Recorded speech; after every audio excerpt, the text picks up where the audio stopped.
I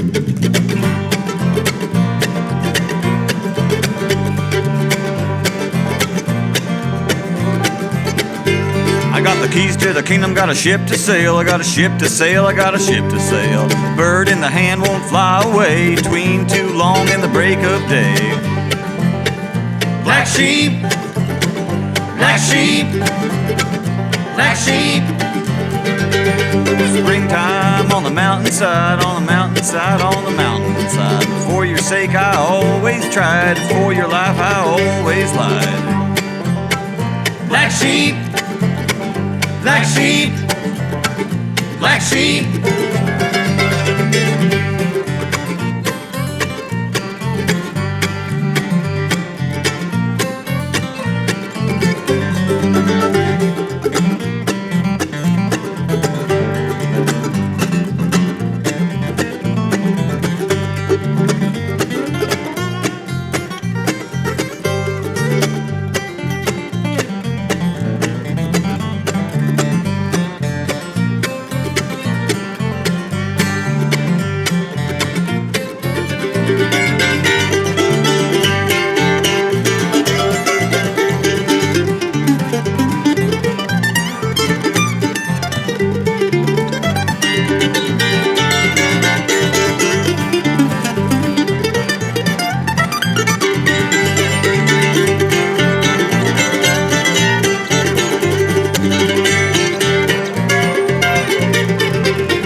To be, there's a great big sky in front of me.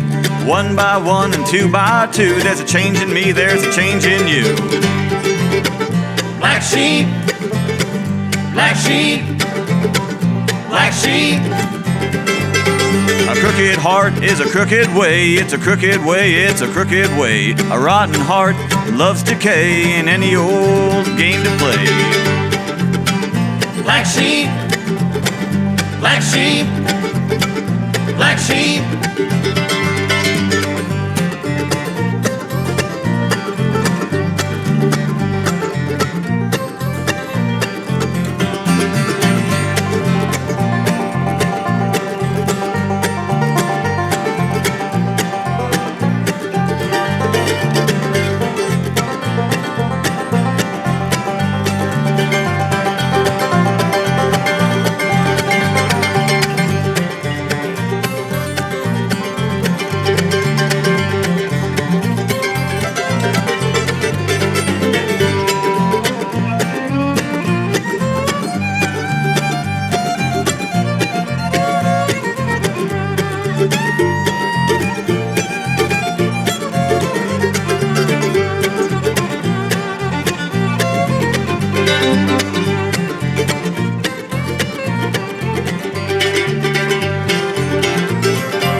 Water rises, it takes a town, it takes a town, it takes a town. For love or money, for joy or pain, I drank my money down the drain.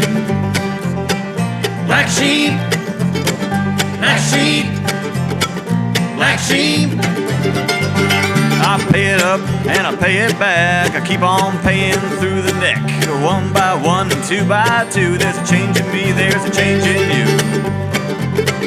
Black sheep, black sheep, black sheep.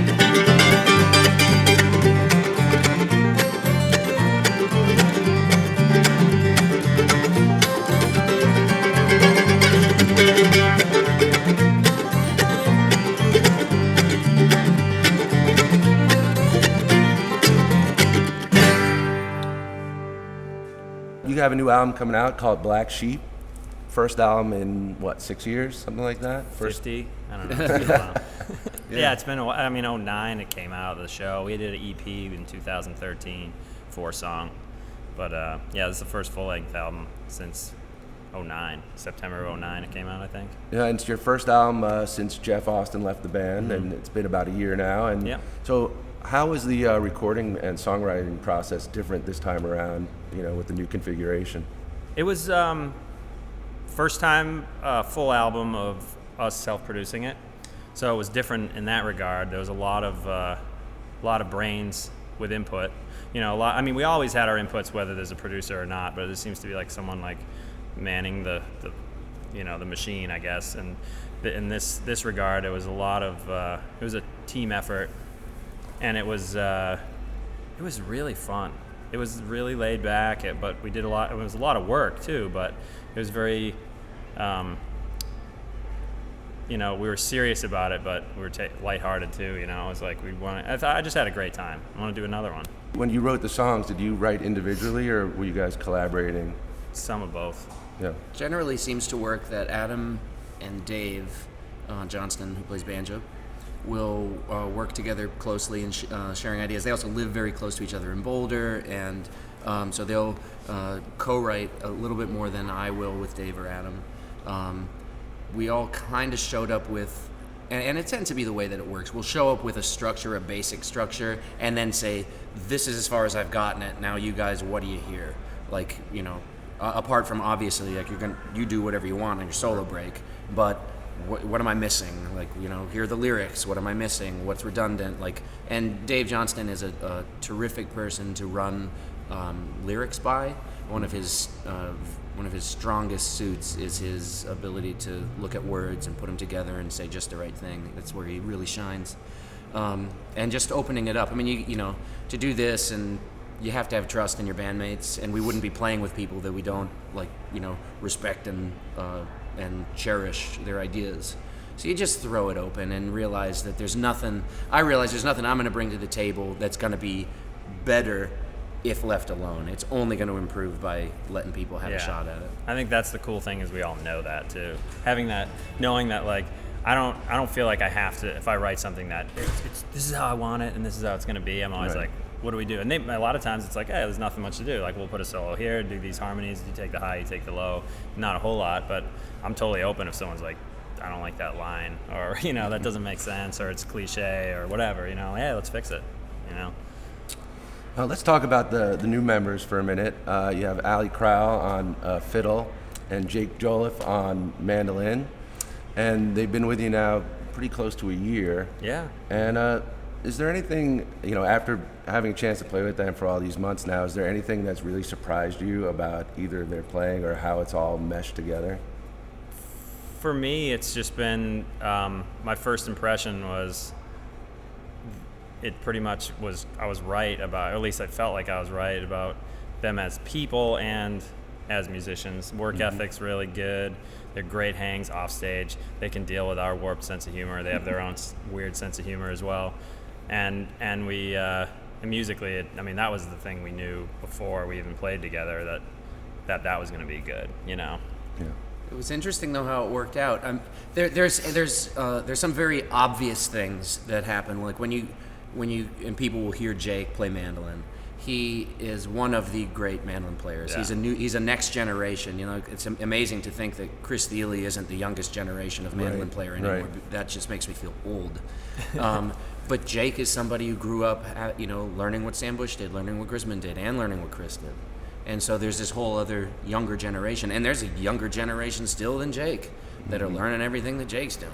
But a lot of people don't know Jake yet, and I have appreciated more than anything playing music with our heroes on stage. Hey, Sam, come on, play. This is Jake.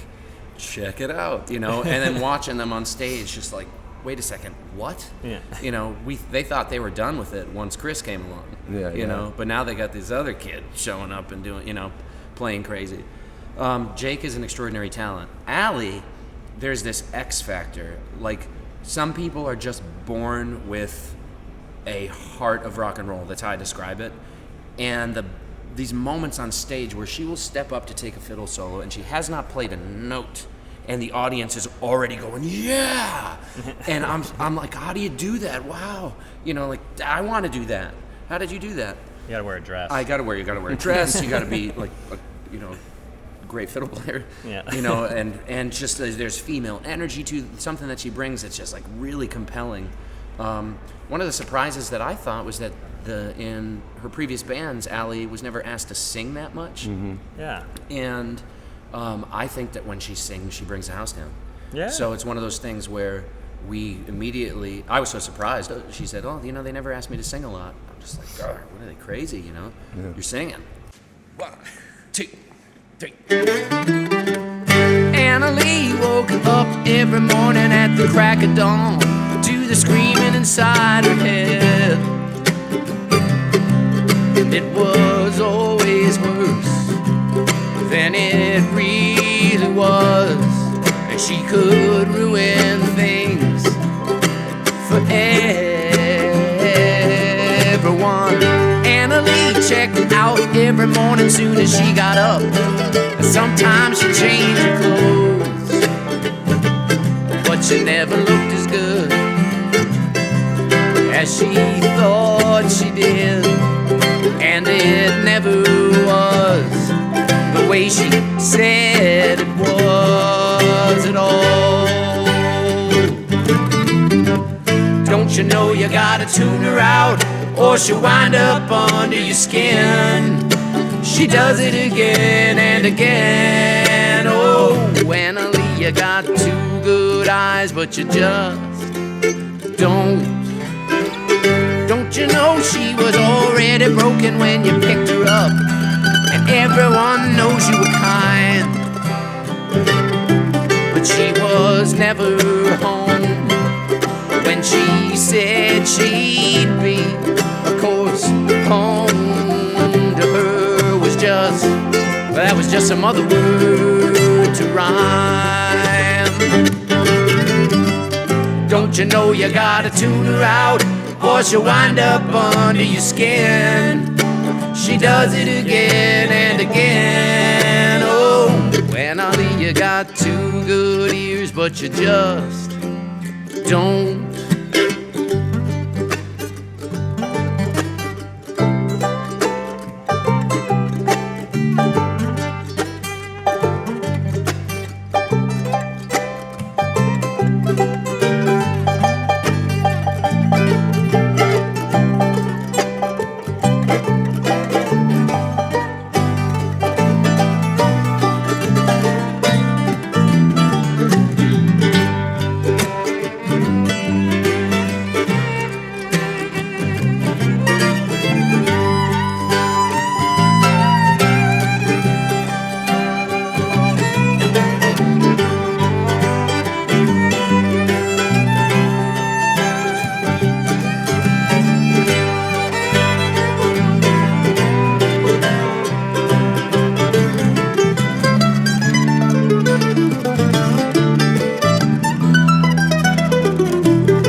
Like she had it figured out, stop short of singing along.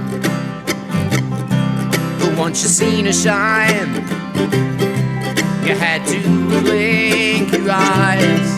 How could you believe that you'd seen the hand of God?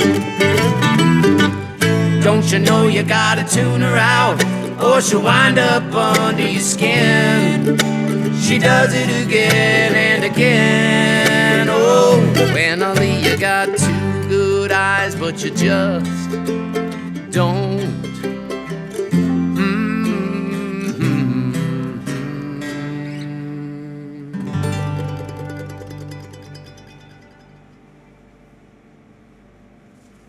Well, Adam, you're a Collings player and have been for a while. Talk a little bit about how that association started, and when you first started playing Collings, and when you met them.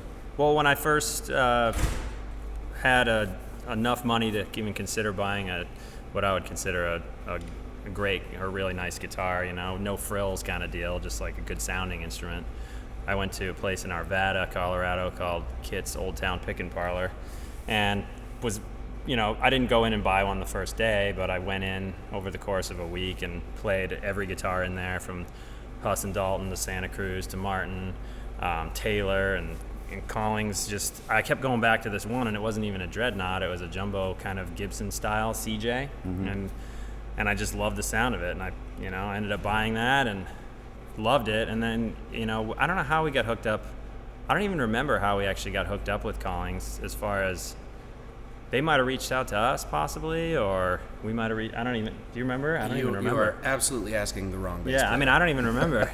But anyway, we ended up meeting Steve McCreary, who's the man, I don't know, is he the general manager? General manager, yeah. And he's just the best dude. We've known him for a long time. And Bill Collings is great too. And so from that point, I mean, they just make solid instruments. I mean, now they're making electrics, and their electrics are really nice. The mandolins are really nice. We're going to that place. It's the best. It is a candy store. Yeah. I don't you if And Steve's always like, try this one. You and know, the like, things that they're making. I mean, it's ridiculous what they're doing. Yeah. Yeah. And yeah, I want all They're- of them. Yeah, and I there was a point where I bought, like, every time I went in there, I'd buy one. There was like 3 years where I bought one every year, and then I was like, all right, I got to chill out, you know. But I got, you know, the one I'm playing predominantly is a D1 from '04, the one I played earlier, and I love it. It's just it's a real road warrior, you know. It can take a lot of abuse, which is.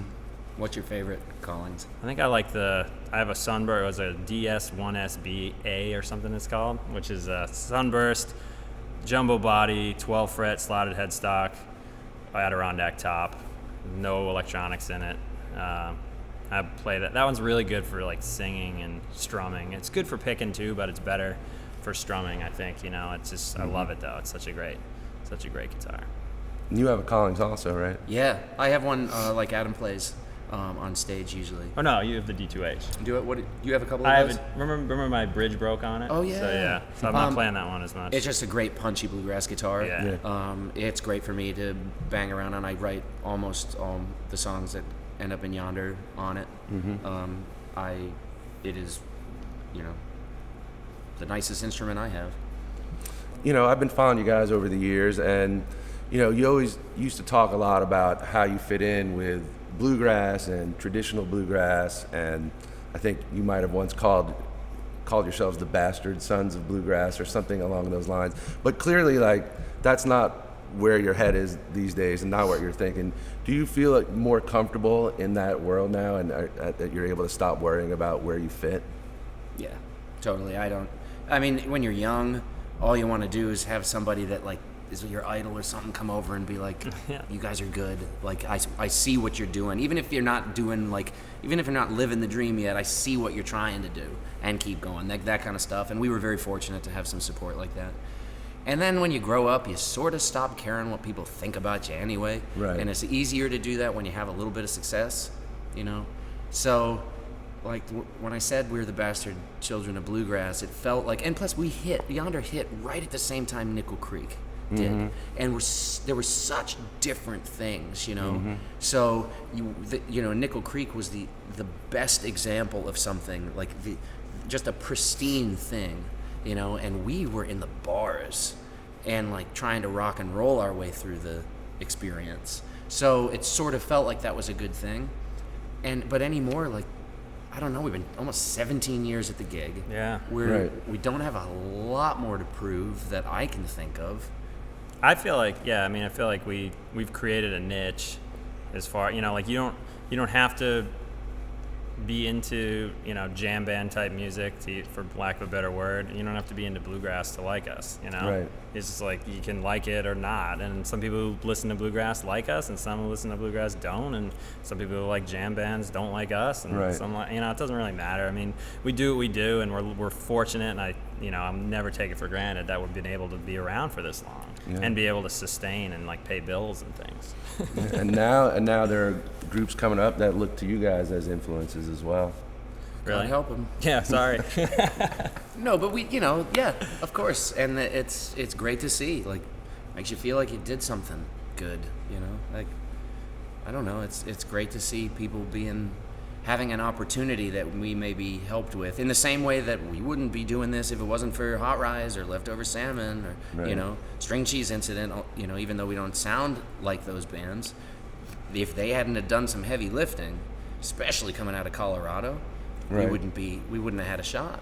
You know, I remember thinking, like, when we first started out, like, I really feel like this could work because no one really gets loud and plays bluegrass loud, you know, no one really, and I feel like, and everyone seemed like such individuals, the guys in the band. I'm like, this is just like such a unique thing. I just felt really confident that we'd at very least be able to, make a meager living, And I was like, I just felt like it was just like the right combination. We met serendipitously, I was like, oh, here we are, all right, let's do it, And here we are, old. Getting old. On Getting that old. note. The ride ain't new under the sun. Feeling landfalls, vibrations. See what's the same inside of you. Fair weather always follows passing through.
Yeah.